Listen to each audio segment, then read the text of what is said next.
What is up, everyone? Welcome to Plastic Cards Podcast, a show where we break down the video game news of the week. My name is Fonzie. I'm joined by my co-host, Gavaroni Jones. Gavaroni, how are you doing? It's been some time. You brought some very strange foreign whiskeys to my house. There was some alcohol in that sip. I tell you what. Yeah, no, we brought the pickle whiskey. We got the spicy honey whiskey, aka the honey whiskey. Yeah, it's just honey with a hint of whiskey in there. I like the pickle one, though, and I was disgusted with myself that I liked it because I just, I've told Megan, like, it seems gross to me, the idea of pickles involved in anything like that, but it's good. Do you think that one would be especially good with a hamburger?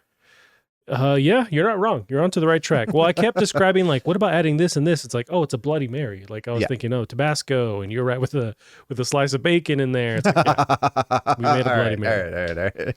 Right. That's Which fair enough. Megan has ordered those too in the past, and I'll take sips from it and I end up taking more sips because it is good. I just never think on my own, like, oh, I should get that. But those are good. I'm more of a mimosa fan, but I think actually I'm a other fan. Really? Yes. Mimosas, though. Oof. They're pretty good. I think the problem is I've realized you can go two things about mimosas is that the quality of the champagne or bubbly does not matter. So go Really? cheap as possible. Okay. They all it tastes all the same to me. I've only had ones with cheap, champagne, but yeah. Yeah. And then it seems like you can go a little over the halfway ratio on that and it still tastes like a mimosa. So now I only know stiff mimosas. So you just kind of hover the lemonade or orange juice around on the top of the drink. It's a bit like LaCroix, right? Like it's like a drink, but like a lemon truck may have passed it. Yes. That's one of my favorite analogies. Yeah, somebody yells the flavor in the room next to you. Otherwise, you're drinking soda water. But what about you? How you been? Been watching anything exciting? We finally finished Squid Games. Oh, buddy. Yeah. Have you finished it? Where are you I at? have. Ooh. Okay. We'll get into spoilers. Spoilers in 3, 2, 1. Get nobody who actually listens a chance to leave the room and turn it off as they should. But what do you think with Squid Games? How they ended it? Those past couple episodes. At the start of that season, I was just like, just finish it off in one season.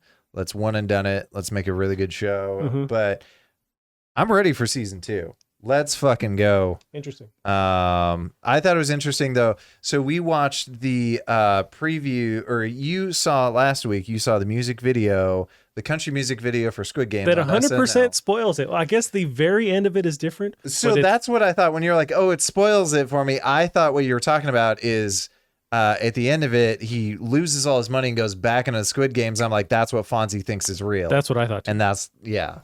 But the rest, like he paints his hair. Right. Some of those were so specific, I knew that they had to happen. Right. But yeah.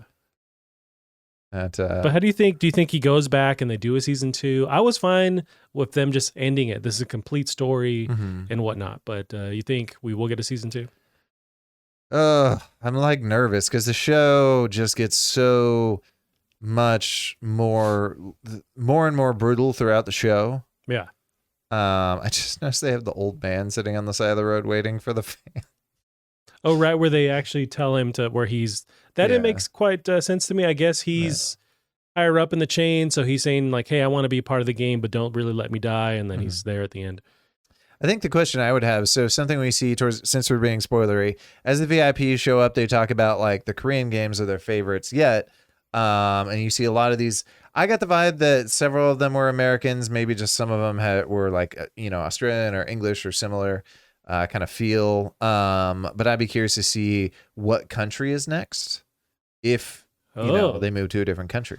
Interesting. You could kind of refresh it by moving to a different country, but I feel like you can't do this without the original director. Like they have to be part of it. It's got to be something they want to go in, but that could be the refresh they need. Because otherwise, if they rehash everything, they've got to go so different with it because every episode was something you didn't expect happening. So yeah, they're kind of in a tough spot where how do they make it unique with a new season if they go back to that? Right. I don't know what you do. I do a picture like the Americans were probably the first one there. Just like, so we have them getting a knife fight, right? And then after that, a sword fight. Just always weapons every time. You know what that reminds me? The the hot shots, whatever the Americans that show up. I think they're mostly American, but the the MVPs that show up at the very end, the American accents and the dialogue is super cheesy to me. Did you catch that? Did you get that vibe at all? I didn't think so, but I wasn't paying attention to it. It was weird. It was like a Kojima game where it's like everything is super cheesy, especially when the Americans were talking. But it was like funny to me, like if they're doing it on purpose. It's goofy. I saw a cool comparison of like the last 3 big costumes for the last 3 years. So this is going to be the big one for this year. But I think they've all had like masks on and stuff like that. It was a fun show. How'd you kind of feel about it? I dug it. We took a while to actually watch it because the episodes are so heavy. And once you get to the marble thing too, where it's like they're pitting them against each other, which I thought was inevitable. And I did foresee something at the very end where it's like 2 people left, give them a weapon or whatever, and just have them like duel it out. I didn't expect a group to proceed. I think they were thinking that in their minds, but it's like I foresaw only one person's going to win this shit. So even though you're making friends and stuff, alliances, get ready to then have to fight each other. So how was your stomach holding up in the scene where they eat dinner and leave the knife? Ooh, yeah. See, and that's what, in my mind, I kind of foresaw something like that happening. So once they leave it, I'm like, oh shit, okay, we're going this way, this direction. That was rough. When that one piece of shit, that one guy with the glasses who takes them off once it becomes bad, that guy. It is a trope. Yeah. Once he actually like, when the other dude, the main dude, I forget everybody's name, the main dude finds out the what's her face is actually like stabbed or hurt. He's like pounding on the door and then turns around and homeboy has already killed her, even though she's like dying. Man, that was rough because he sucks. And then for the main dude to spare his life and like stab the ground next to him when they're doing that, actually playing the Squid Game. I'm like, what are you doing? He's obviously a piece of shit. You know he's a piece of shit. Why are you still having some humanity? I didn't like that. It's like this guy, but then he takes himself out. That was nuts. I did love that final fight. I also thought it was kind of goofy at the start how they introduced the Squid Games. I'm like, it's gonna end on the Squid Games, especially since these two know how to play it. They played it as kids together, but when it immediately just turns into a fight to the death. Yeah. There's a game around it, but it's like they're going to fight each other. I remember it was, the first episode where they explained the concept of the Squid Game and like the rules. I remember those rules being super complicated in my mind. Yeah, it's like weird. One player on one foot is a Tuesday, are they wearing a red shirt? And then I was like, are all the games in the Squid Game actually going to be that? But no, it was the final game. I wonder if it's going to be like sort of like Quidditch was, where after the movies come out, then like people try and make it into a game. It must be a real game, like a real Korean game that they play. And once you finally see they play the game in the last episode, it's not that crazy. You have to start on one foot and they have to try and stop you. And it seems like a form of football where it's like it is, aggressive. You are pushing each other around. So I can wrap my head around it now. But in that first episode, I was like, what the hell's going on? Yeah. But it was a good show. I think Netflix jumps on it, like audiences as a whole jump onto a lot of stupid shit. This was not stupid shit. This is pretty good. Yeah. Now I will finally jump around and watch Tiger King, and I don't expect to be as happy about finishing that. Did you not watch it last year? No. Oh, that was big in the heat of no, it was COVID. At the start. Yeah, in the lockdown, everyone's stuck at home.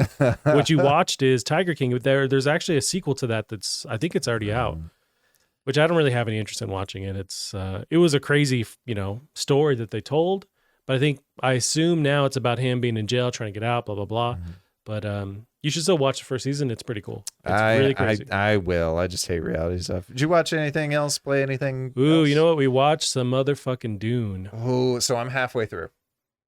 Okay. Did you stop the movie on purpose, or was like late or something? Well, I'm trying to I'm back into my exercise back again, so I'm watching movies while I do that. So this movie is fucking long. Yeah. So exactly halfway through this movie is exactly halfway through my workout. Gotcha. But luckily I have a pal that's lending me their HBO Go password. Yeah. I think that pal's me, right? Unless you have two pals.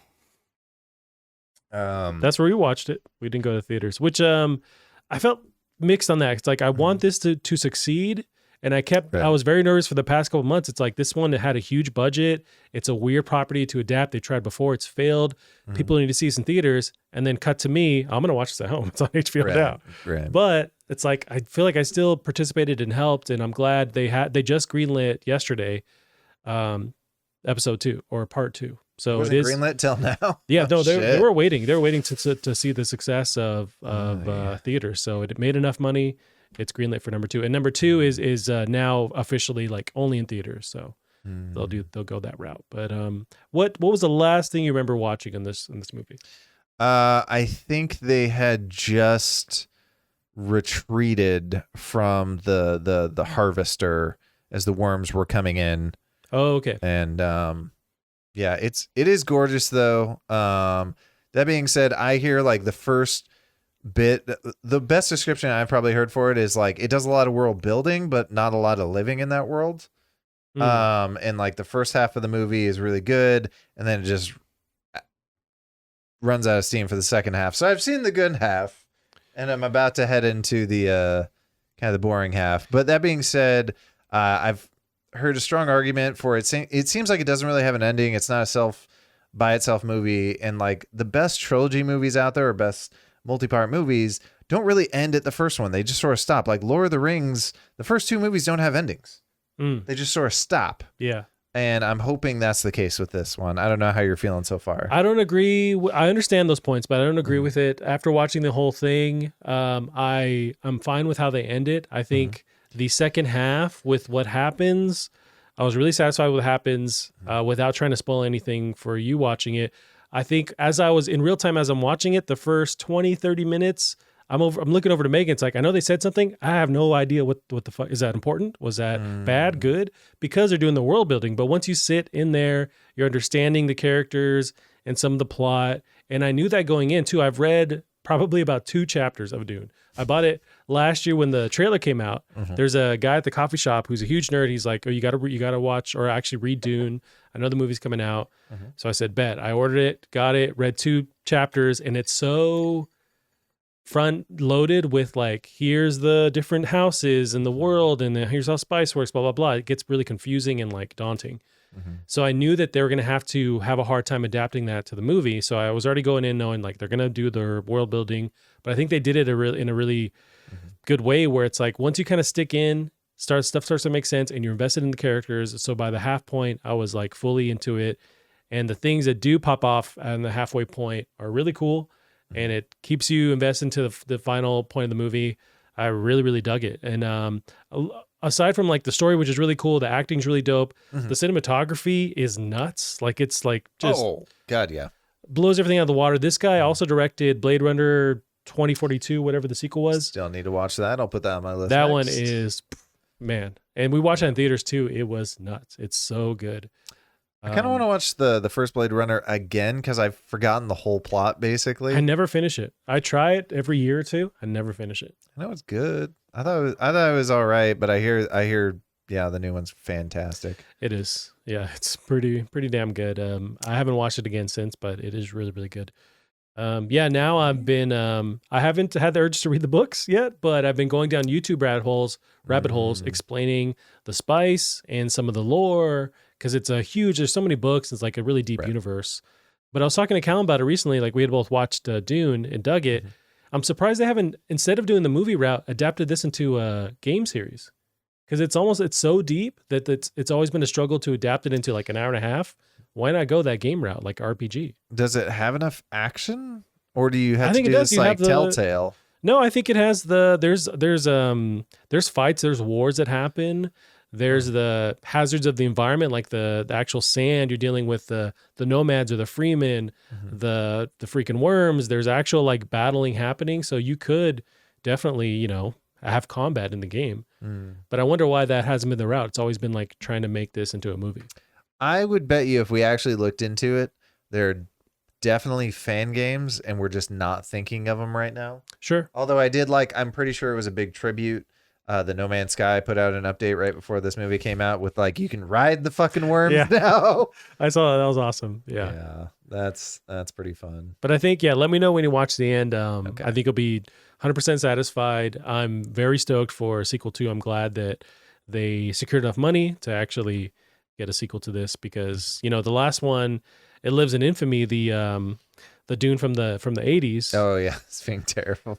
Yeah, with being like crazy over budget and really complicated. I've watched a bunch of YouTube videos explaining that too, where when that movie came out, they handed out pamphlets with all the different a menu showing the word equivalent of what it means because they just didn't have time and it was hard to move that the actual writing the book into a movie, into a screenplay. So like the idea of doing that now is insane. But so that actually came from I saw a thing on like what the fuck happened to like the big Disney musical. And I guess I didn't realize movies back in the day, movies were such a novelty. People didn't know what to do with them. People only knew theater.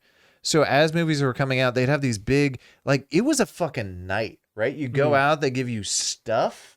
You'd like all these things come up with it. Like that sometimes the actors would be like popping by to your theater and telling you stuff. The movies were a way bigger deal back in the day. It's crazy. Like transitioning from live performances into a movie.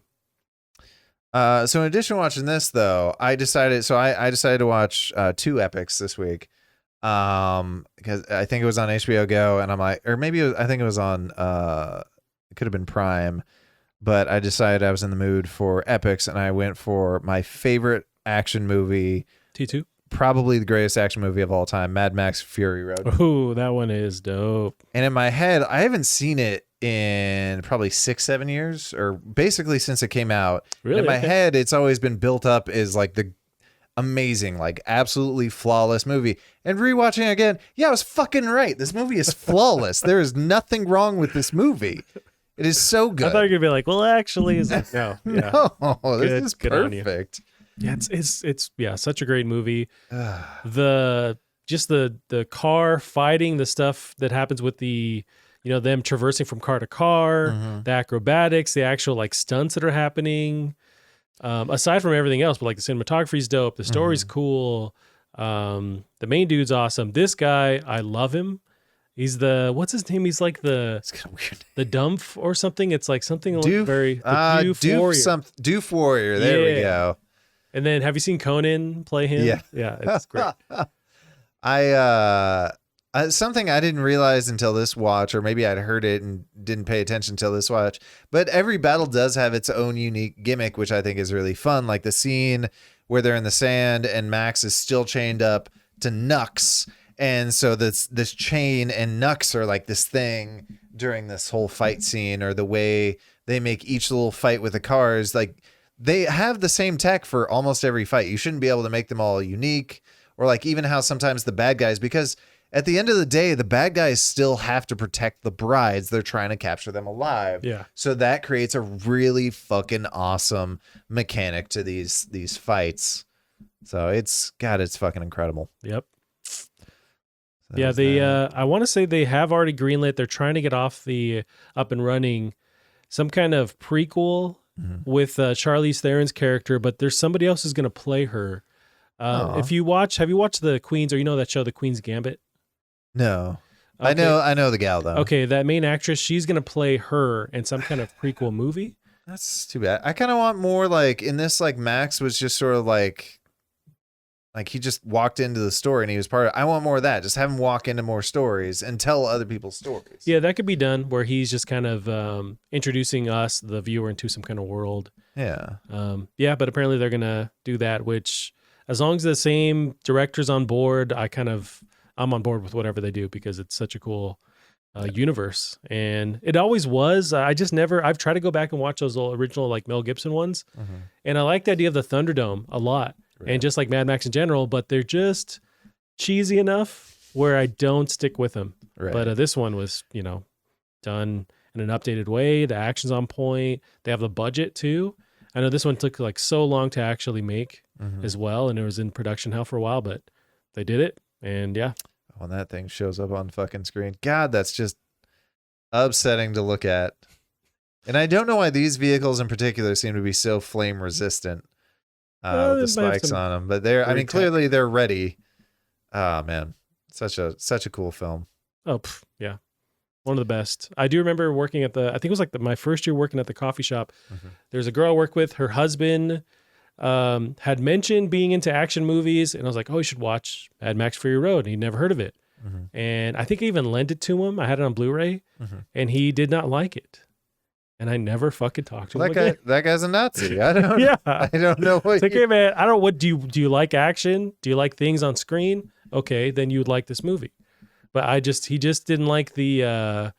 What? He said it didn't make sense to him, or the violence or something. I was like, okay, but this is what these movies are. I don't know what to tell you. How wrong can you be? I forget his reasoning, and I just kind of, No. blanked it out because it just didn't make any sense to me. It's like it's speaking a different language. But yeah, Hey. I'll never forget that guy, but he was wrong. It's like, what are these cars, right? This should have been on bicycles. Right. Better for the environment. But can't they shake hands and be friends? Although- like, no. Although I did rewatch basically it's almost like Mad Max, but more on bicycles. How was it called? Turbo Kid? Turbo Kid. Yeah, it's supposed to be like a bad, like, I don't know, Never heard of this. it was kind of like a synthwave movie of this style. But yeah, It's post-apocalyptic. Post-apocalyptic. I think it's also Australia. But yeah, so you got your Mad Max on BMX bikes. And you have my interest. yeah, the violence is like over the top to the point of just being fucking goofy. It was fun. I don't know that I call it a good movie, but I'll watch it every now and then. Yeah. I think I bought it on Amazon though, so I might as well watch stuff I bought. It does look that's the guy you get if you want a cheesy movie. This guy. That's 100%. Isn't he from, is it a Total War? What's those? They're also FMVs, but they're like done really well now. Oh, It's an RTS, right? Uh-huh. But they're Command and Conquer. Yep, that's it. It's like that guy's in every one apparently, but yeah, he's the guy I think of. I still love. Oh. Can we cut to the? Can you The just saw type blade? into Google Tim Curry in space? Because I just need It's a thing that happens to him. No. Like they sent him to space with Elon. It's a line from Command and Conquer, because he's the villain, and you're gonna need the volume all the way up. Yep. He I got you. barely makes it through this line without laughing. Is it an outtake? I'm escaping to the one place that hasn't been corrupted by capitalism. Space! Was that on purpose? Yes. This movie was like written like a cheesy, like it's Space. ridiculous. Like I think the first one starts off as like they come back in time and kill like Hitler? I think Einstein, and Why? then so they retaliate by going back in time and killing Hitler, to which they like go back in time and kill Einstein before he can invent the time machine. Oh. Which I think that like the plot is Paradox. always over the top and ridiculous. Like when Japan comes in, they come in with like fucking Transformers. Like As you do. yeah. This is the one they remastered recently, right? Like I want to say a year ago or something. That sounds right. Yeah, I feel like they went through and not only the gameplay, but like some of the actual footage and remastered it. But yeah, that's pretty awesome. Well, I know we need to hurry up, but have you been playing anything? Oh, you know what? Just more Far Cry. Just been plugging away. I did kind of reach this point where I was annoyed playing the game. Just some of the gameplay is a lot of the same stuff with Far Cry. So the same bugginess, the same weird way enemies snap to things. Like when you go to kill someone with your like assassin kind of move, the way they just like they'll turn around, and then just so you can like perfectly stab them in the gut. The AI is dumb, but that's just a lot of the same things that have plagued Far Cry are just copy and pasted. But it is still fun to tick away at the map and proceed through the story. The story is actually really cool this time. I remember people saying it was racist before the game came out. It's I haven't got that vibe. Or they had issues with what's his face, Gus from Breaking Bad playing the main character. He's dope. So I don't know. A lot of those critiques in the beginning before the game came out, no one's saying them now. So it's interesting to see that. But the story isn't like Academy Award winning. It's still weird and campy, but it is pretty interesting and cool. The gameplay's still fun. But yeah, after this, like I said last week, like they need to go back to drawing board and just update various abilities and things that happen in the game, because it's like, this is the same experience, just copy and pasted. It is crazy beautiful though. There's plenty of times where I'm playing and I'm like, holy shit, this looks dope.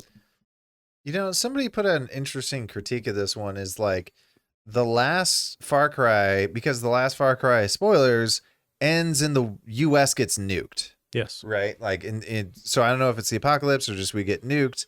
And someone said it was just like, that's kind of a poetic ending for the Far Cry series. Do like a reboot at that point, or call it something else and go in a similar direction. Do something different. And this basically unpromised that. And that's why a lot of people are kind of feeling pretty much. Unless that story-wise, maybe at the end of this, they explain that in this like fictional Cuba, basically it's based off of, they're detached from what happened with these nukes that went off. I doubt it. Well, wasn't that... Oh shoot! Was this before that time period, or I don't know modern where day? I think this is yeah. I think it's modern day. I haven't seen any cell phones, but I'm pretty sure it's modern day. But maybe this is taking place beforehand. I think with the story, they kind of are going, like even though they nuked the planet, it's like we can still do something else in current timeline. Right. They even went to fucking the Stone Age in one of the last ones. There's the Nomad one or whatever, where you're fighting saber-tooth tigers. There's that. So they could do whatever they want story-wise, and it can still make sense. But yeah, they did nuke the planet in one of the last ones. It was the whole planet? Well, at least the U.S., as far as I know. But I mean, that is the whole planet. Let's be honest. That's my planet. That's the only true planet. But yes, I don't know. They could totally go back and basically like reboot Far Cry 3 and then just like keep going. Or even Far Cry 2. People love that one. Delve into that storyline. I saw a thing today. For some reason, I had YouTube on in the background, and it jumped to a video, and there was a thing that they mentioned in this video that kind of blew my mind. Is they never tell you so Far Cry 2, you start out the game chasing this gun smuggler. Okay. And I forget the plot because it's been so long. Right. So I think their name is Coyote, and halfway through like the game, you find out, oh, they're actually a good guy. Like they're trying to help overthrow some of these governments. Like the people you're working for are essentially the bad guys. And what they legit do not tell you in the game, but it is canon, that's the protagonist from the first game. Oh, interesting. But that guy had special powers, right? I don't think so, but maybe. I thought in the first Far Cry, you unlock, maybe I'm thinking something else or like DLC, but you unlock various abilities and his eyes are different colors. It's like he's unlocked some kind of, I don't know, just advanced human ability, but maybe. I honestly have not played that game in so long. I think I played it on Xbox too. Like there's a console version of that game. I mean, original Xbox. That game also had mutants, like mutant monkey people running at That's you. what I'm thinking of. Maybe it was that and it wasn't the main character. I mean, it could have been the main character, and I never played the first one, so I don't know what you're talking about. I played bits and parts. Yeah. But that's a cool idea. That's one, I understand the idea or the complaint that people have, especially since the last one, because it took place in America and we're dealing with Trump at the time. People were thinking, let's have some kind of like a political response or commentary on what's going on. And they almost tease that with having this radical, like a religious group that takes over the U.S. They kind of tease that, but then it ends up not really being the case. Right. It's more of like, is it Jamestown? It's more of like a cult kind of thing that's happening. And this one, there was issues with people wanting them to online criticism, people wanting them to kind of have some kind of viewpoint or any kind of like comment on something, and they don't really. But they haven't done that in previous games. And people kind of want them to either shit or get off the pot, where it's like, say something or don't. I understand that a little bit, but it seems like they're trying to make this as a broad or as appealing to everyone as possible to sell as many copies, because they're a fucking company at the end of the day. So that's what they do. I wouldn't mind them actually like making some kind of weird comment on something and just doing it. Sure. But that offends people too, and it's like they want to sell copies. I wouldn't care which direction they take it. It's like, just say something, that'd be cool. Because it's kind of a breath of fresh air in the gaming space where not a lot of games do that. Yeah. Maybe Naughty Dog has like a controversial character every once in a while, but like that's the furthest people push it. But I wouldn't mind various companies. You're not going to see that from like AAA big companies because they have, investors and blah, blah, blah. It's going to be the indie space, but I don't mind that. Whatever you want to say, it's like, I just want to see some kind of extreme, comment on something, and then I can then process it on my own. But I wouldn't mind seeing more of that. You know who we get? The fuck the Oscars guy. Yeah. Especially after It Takes Two. Because he's not American, so he doesn't have to give as much a fuck. Yeah, but especially after It Takes Two, where it's like, this is a Disney movie that he made, basically, which is awesome and it's beautiful and it was very fun. But maybe something after that where it's like, I want to really take it a different direction and make something super serious and adult and take a stance and like just say something and see how people take it. He'd be the guy. You're very right. guy gets Be a few interesting. fucks. But been playing this. Have you been playing Guardians of the Galaxy again? I did. So I did play a bit of the other one too was Outer Wilds, the expansion. Oh, right. Which is literally haunting my dreams. In a good way. I'm having nightmares about like solutions to the puzzles, and when I wake up, I'm like, there wasn't even fog in the game. How am I going to use the fog to fix it if there's no fog? There's no Pepe Sylvia. There's no Pepe Sylvia. Right. I haven't been seeing a lot of chatter on Twitter about this game, and I wonder why. But have you been having fun with it? I think it's because people are trying to spoil it. You literally can't show anything except for that. This is the original trailer, yeah. So this is all you can show without spoiling it. That thing and The stars, is that spoiler? this. You know you're in space, I guess. And Yeah, the that's thing that even casts the shadow. technically a spoiler, but it's small. Gotcha. So that's all you can show. Ooh, even that's Well, hey, they released this. well, no, it's not. Like you have no idea Okay. what you just saw. You have no idea what No, I this don't. is. You have no idea what this is. It's so dark. That being said, I have gotten to the scaly pots. Uh-oh. Those anglerfish better not show up because they fuck those. I would say this is not as scary as the anglerfish, but they can kind of.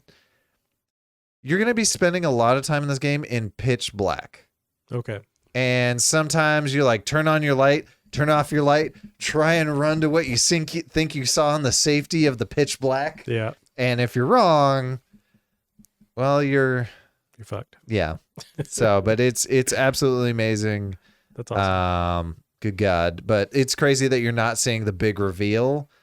Oh, because you love the big reveal for reasons I can't tell you. Damn. This is the DLC on Game Pass as well? I know No. the original game came into Game Pass. That's how I originally Oh, played did it? I I want to say that's how I played it. I think the DLC is Epic exclusive for a little bit because the Oh. original was as well. Okay. I'll look into trying to get this on PC. I don't think I own it on PC, but I don't know if you blow through it. You might honestly just watch somebody, but the way they reveal the new planet is absolutely astounding. But now, yeah, can you play the DLC without having to beat the game? yes. Okay, cool. They are connected story wise. I don't think it's a requirement. Gotcha. But yeah, Guardians, I've been playing it. Unfortunately, I don't have a hot take on it. I have the same opinion everyone else does. It's really fun. It's not gonna blow your mind. It's not gonna win a single award. It's gotta win something, man. Come on. Like even the fun level, it's just like when you're in combat, you're like, this is all right. Yeah. I think it'd be funner. I wish they made it so like rather than like you use one of your character's abilities, like they go on cooldown for a little bit. I wish it was each ability. That way I could. The fact that you're supposed to play as a team, but I'm having to play as myself most of the time. So and I do so little damage. But I'm still in the early stages. It's visually, it is absolutely gorgeous. It looks way better in person. The levels are very creative and beautiful. And the voice acting and the mocap, like it's really hard to tell with the mocap until you have it in front of you. But the mocap and the facial animation is just really good, well written, well acted. So I think worth the purchase price. I'm very happy with it. How is he so low level? I think this is the first 17 minutes that we have from IGN that we're. Yeah, I didn't fight those guys.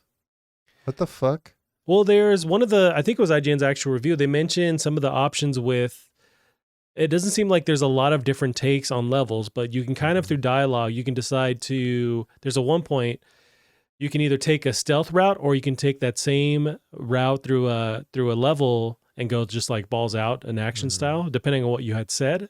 So maybe this is something like that where because of the conversation you had, you're doing a different style in the level or a different approach to it. I don't know. But are you noticing anything in the writing? I did see this cool a clip on Twitter where it's you're exploring, looking for like different trinkets or whatever that you unlock in the game, and Ratchet is then grilling you about Ratchet? Ratchet the raccoon. Rocket? Rocket. Oh, okay, Ratchet. Well, Ratchet and Clank. Ratchet and Clank. Yeah, merging two worlds. But Rocket is roasting you about like looking around the world for stuff, for different like minutia and like wasting time. But I thought that was just a funny thing because, you know, that's what you do in video games, but he just has no patience for you. But are you noticing the writing being, you know, cool or like, or in the style of Guardians of the Galaxy? I think the writing's what's going to get people through this.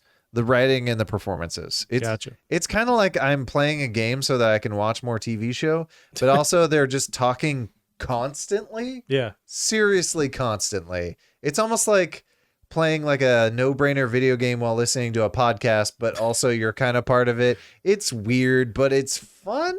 Huh. I don't know. I like it. It's really not going to win an award. It's not going to blow your mind, but fuck, it's fun. That's cool. You know, that reminds me, David Jaffe on Twitter was making the same comment where he was asking people, like, is there any way to turn off Groot? Because he just keeps saying, I am Groot nonstop throughout whatever like enemy encounter they had. But then he was talking further about the dialogue where it's like, it doesn't stop. He had still positive stuff to say about it, but he was just mentioning how it's like, yeah, that just doesn't stop during gameplay. I don't find Groot to be annoying, but he also takes like different tones and stuff. Okay. With his, like, there was a point where he's like, I am Groot. And Quill is like, I don't know what you're saying, but I'm going to assume it was something really positive about me. And Groot's like, I am Groot. Like, oh, okay. No, it wasn't. Is he Chef Boyardee or something? It was, I don't know, it's fun. Was there some of the trailers initially showed off was where you can make a decision and some people would disagree with it, or you could do something and people would disagree with it within your party?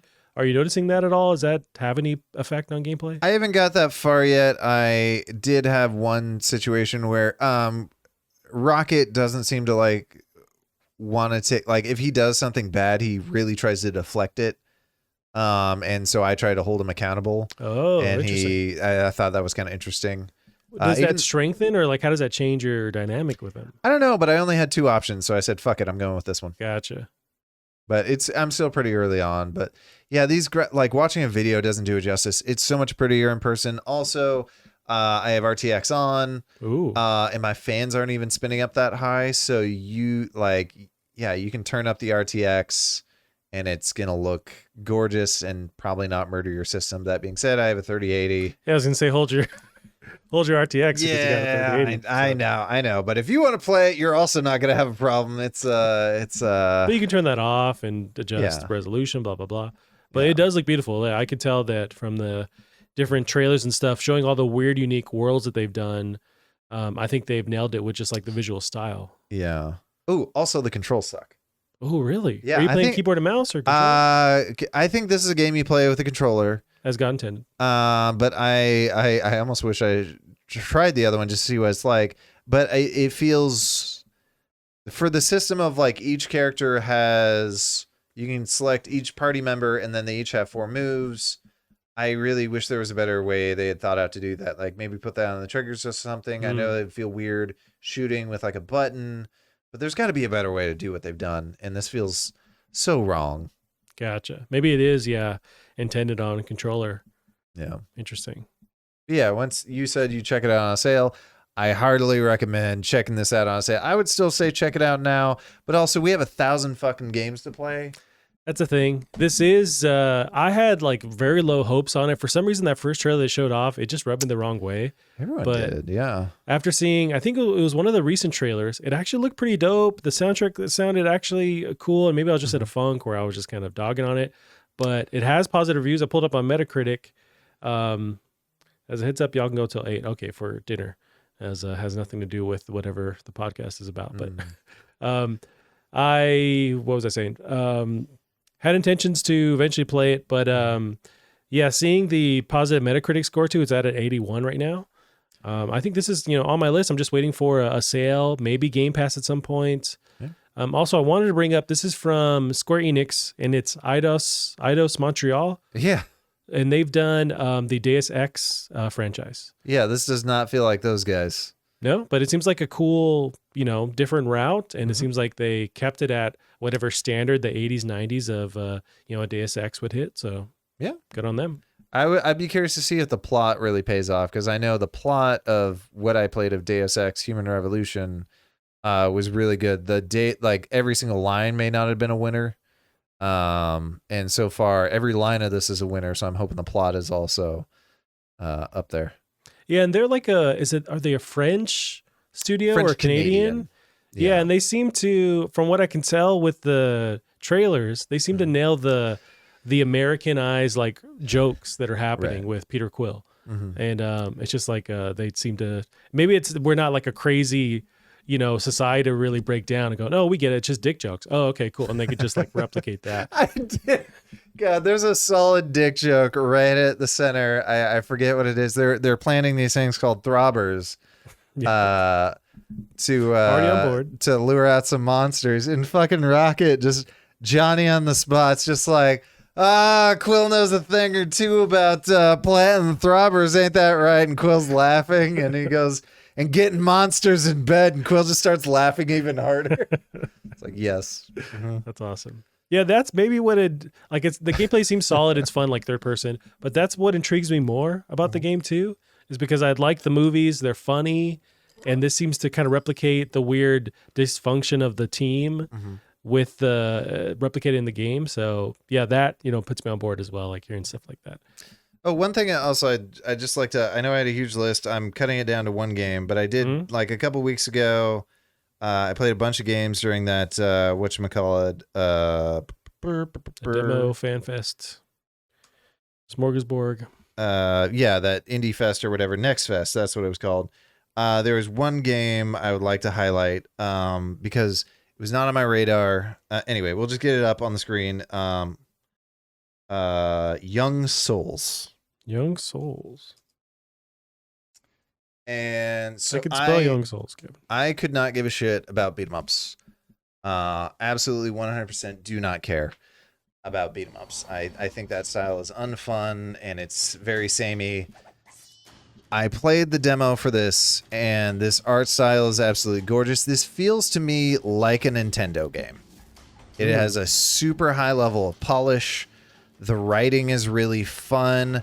The gameplay is really fun. They put you against these like big bosses that you don't normally fight bosses this big and beat 'em ups, and it just feels great. It doesn't look like a AAA game. It's definitely not a AAA studio, but like once you're actually playing it, this feels very AAA. I'm in love. I cannot wait for this. Beat 'em up. It looks awesome.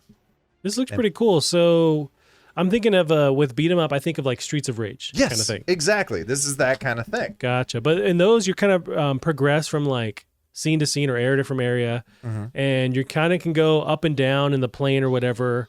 But this seems like you're even more locked into whatever like line of movement, but maybe it's not that case. I think it has a little bit of, so it's got that moving left and right. It's got a little bit of dungeon crawling in it. But yeah, it's just that sort of general, like use a couple of buttons to do combat, and it's fun. But already, even in the demo, the plot seemed interesting.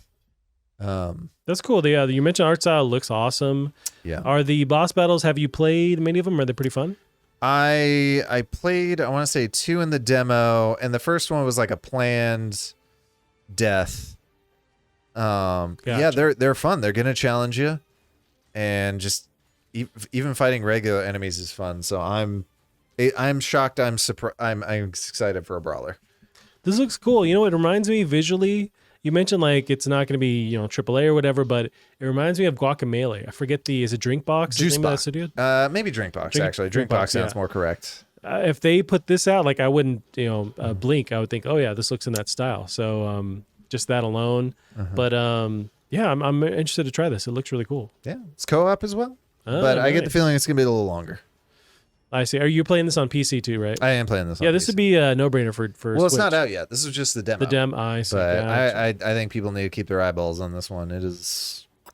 Gotcha. Yeah, I think this could slip below a lot of people's radars when it shouldn't. That's the problem is like when do they release and kind of hitting that that right window. But yeah, I'll keep in mind. That looks pretty dope. Well, again, we can kind of cruise through some of these news articles. One of them was Guardians of the Galaxy conversation. So we already got that off the books. And we got I do like that critics they've got everyone's expectations right where they should be. Yeah. Right, that's the thing. Hey, it's okay. Please play it. Please play it though.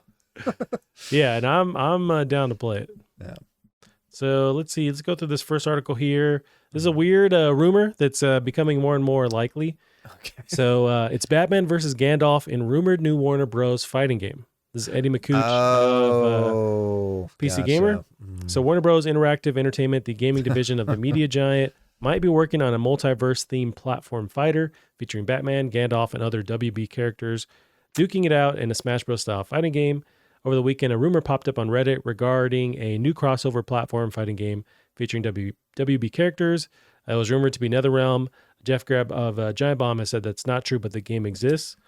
So Grubb just dropped some new details. This is from today about the upcoming platform fighter. So the source, which is Jeff Grubb, says it looks cheap. Could be a free-to-play title. Future characters will be sold as DLC, and the first DLC fighter could be Warner Bros. Very own LeBron James. So that's a thing there. But so this is a theorized, rumored WB brawler game that's like a Smash Bros. With all the WB properties. So I did find who does W actually own. So we know that they have the DC universe. Okay. They have Lord of the Rings, as they mentioned there. Scooby-Doo is part of the WB. You got it. You have Harry Potter, big WB property. Mad Max, as we were talking about earlier.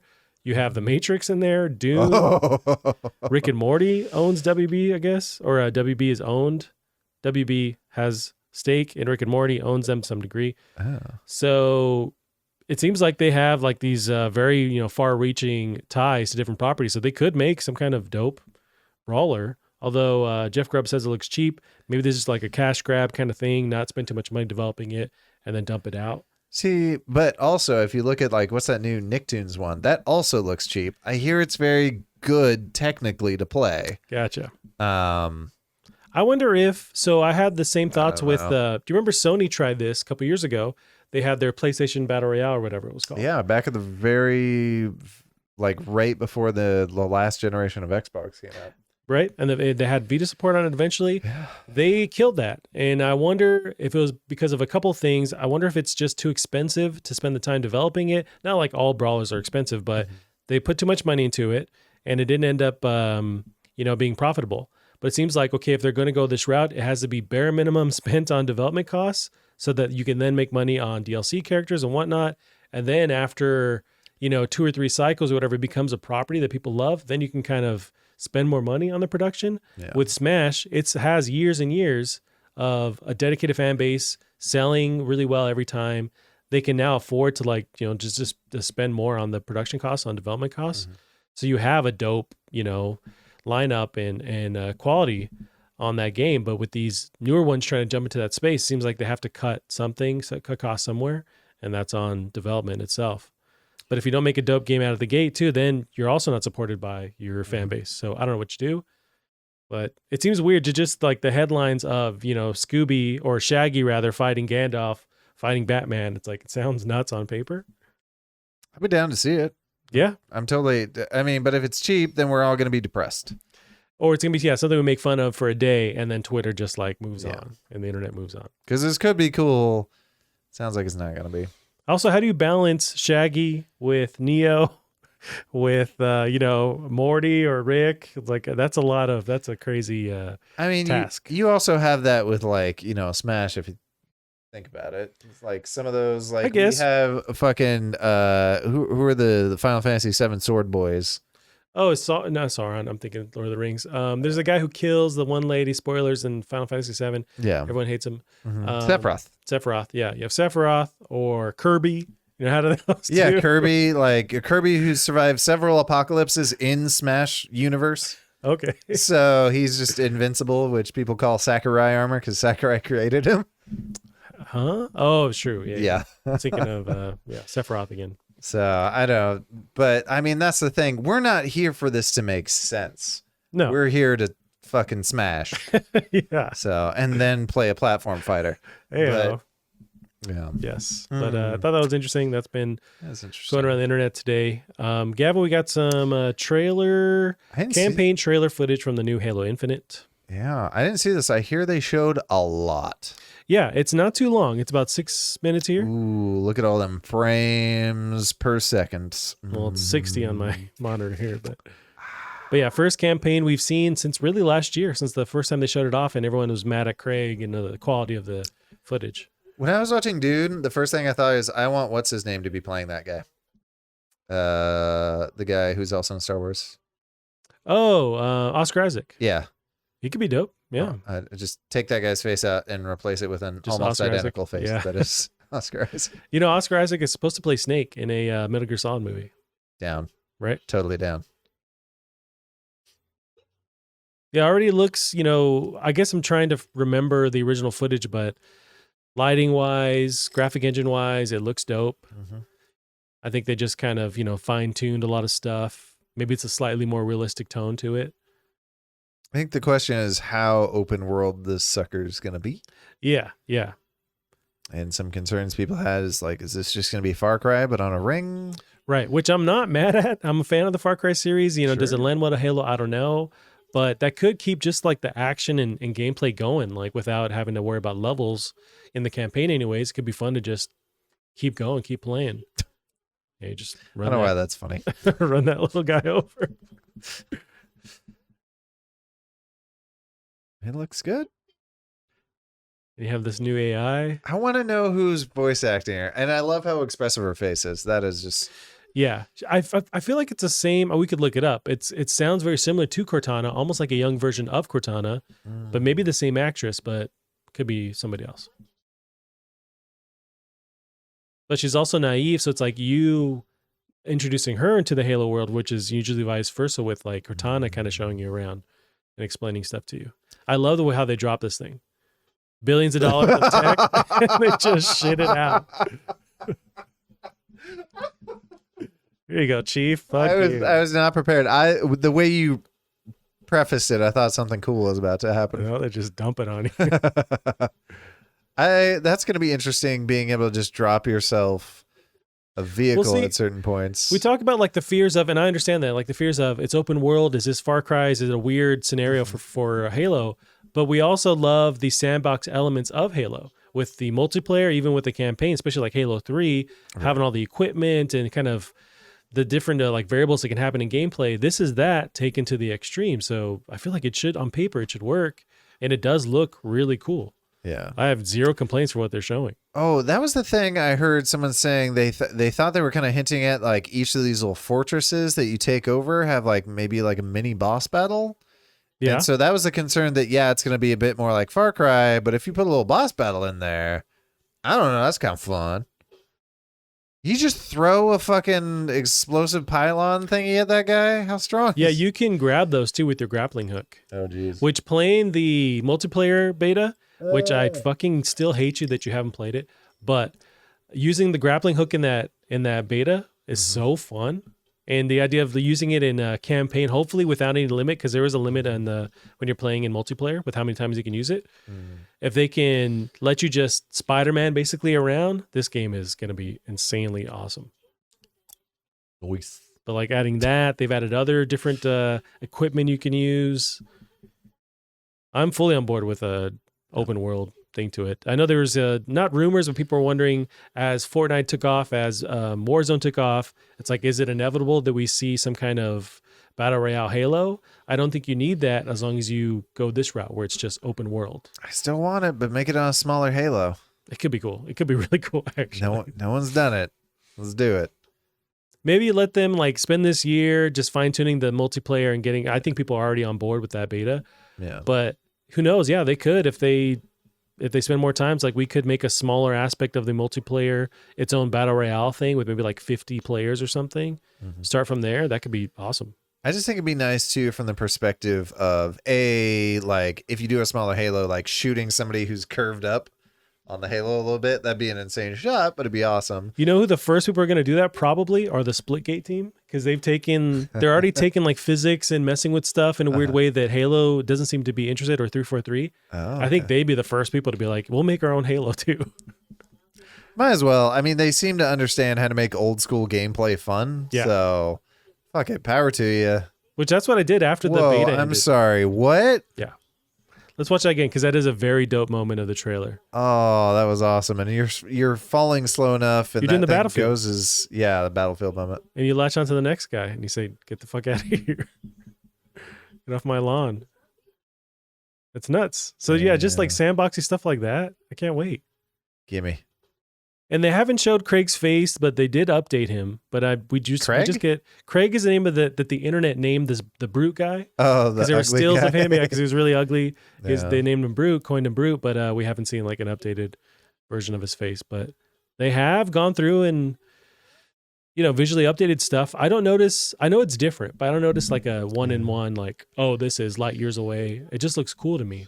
Yeah, but I didn't mind how it looked originally. I understand it. Whoa! All right. Yeah, there's that guy chasing you around. I want to fight that guy, and I want to fight the other guy. Like, give me people I want to fight. That's all you need to do. Do you think you're stoked enough to play this when it comes out? How do you feel about Halo right now? It is weird that like I'm getting stoked for the part that's not coming out.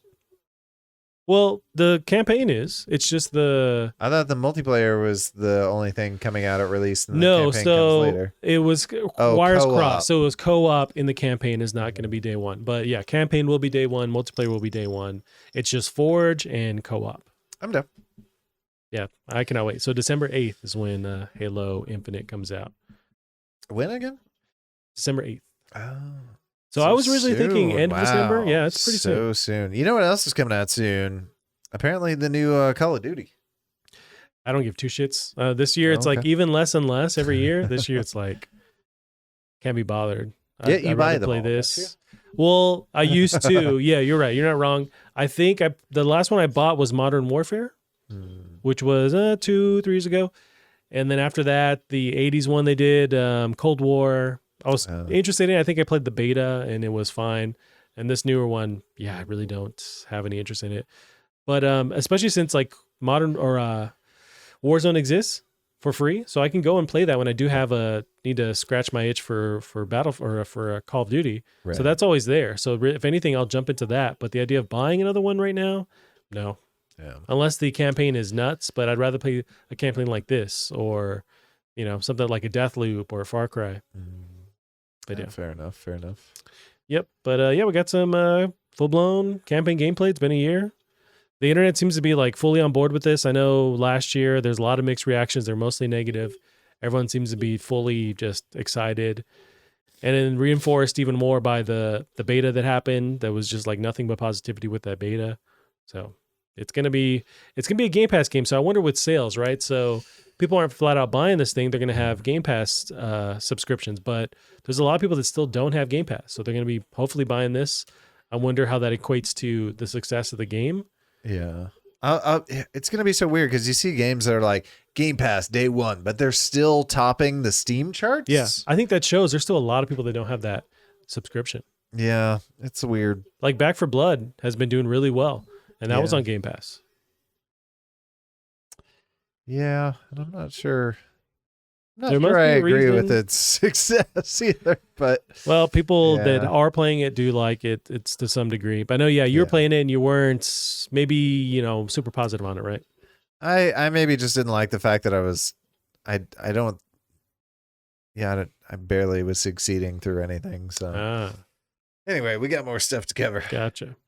Yeah, Halo, we can. Halo. Psyched. Halo's back, man. Halo's back. I don't like to think that that's how Master Chief dives off of a thing. He doesn't gracefully fucking swan dive. He just sort of bricks off the. He just burnt just keeps running and then just does a 45 off. Still running, but I see. There's that shot where he's electrocuted. Just there's a great scene that I wish I could find for you.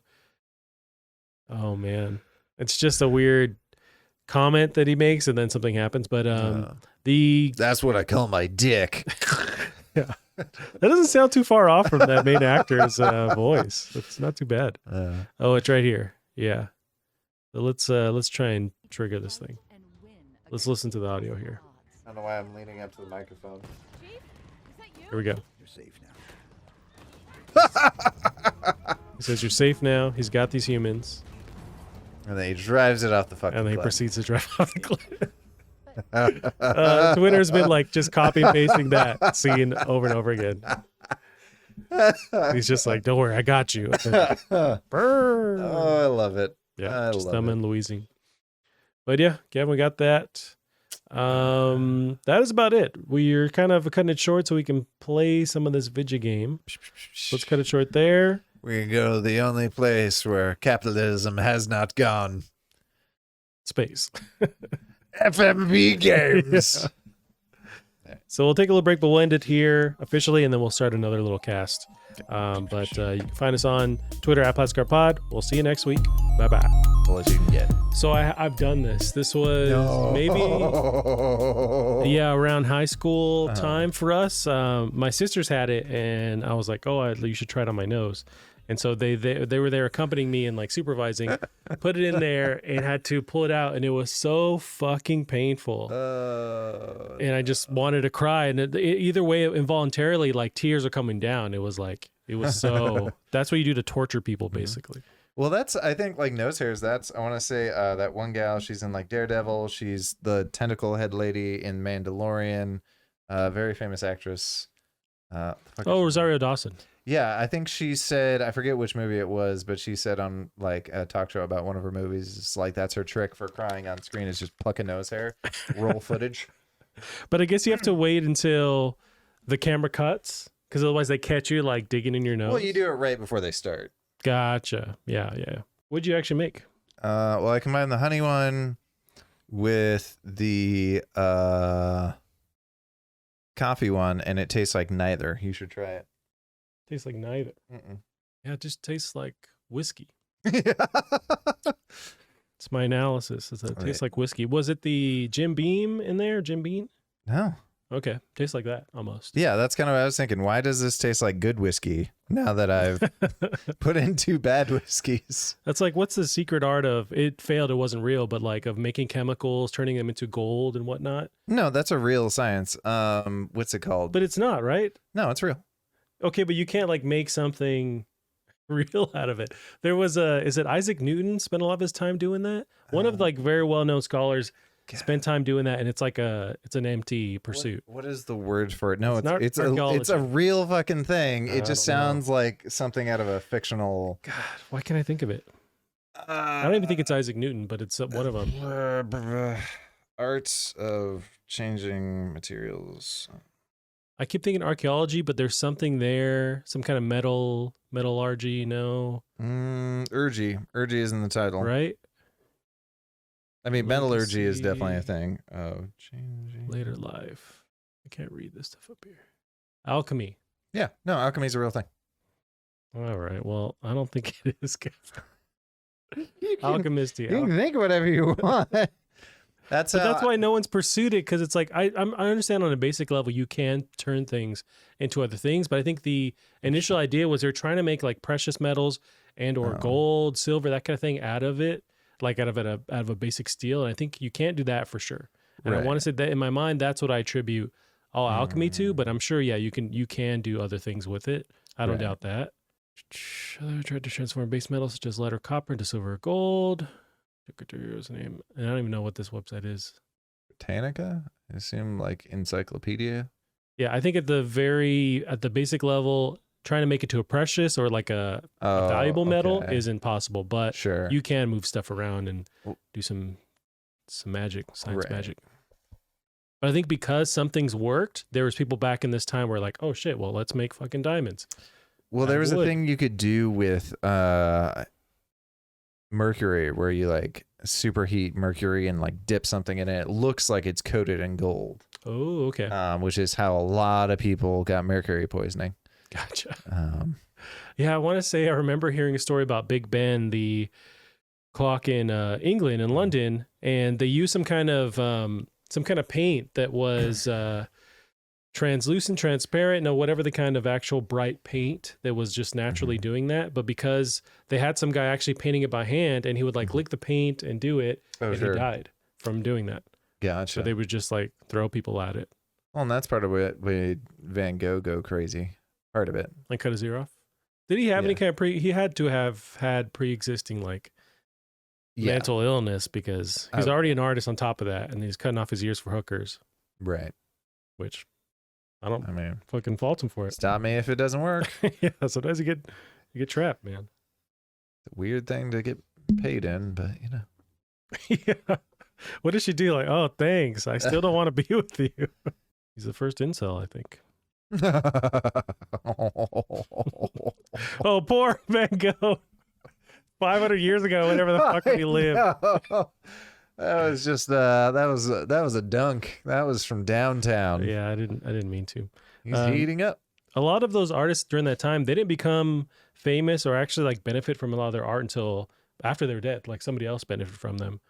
Well, and that where they didn't is always strange to me because it was like that patron system, right? Of like you have somebody that just pays for you to live and do you because they like you, and it's like we're almost going back to that now with the amount of people on GoFundMe and Patreon, and all this shit.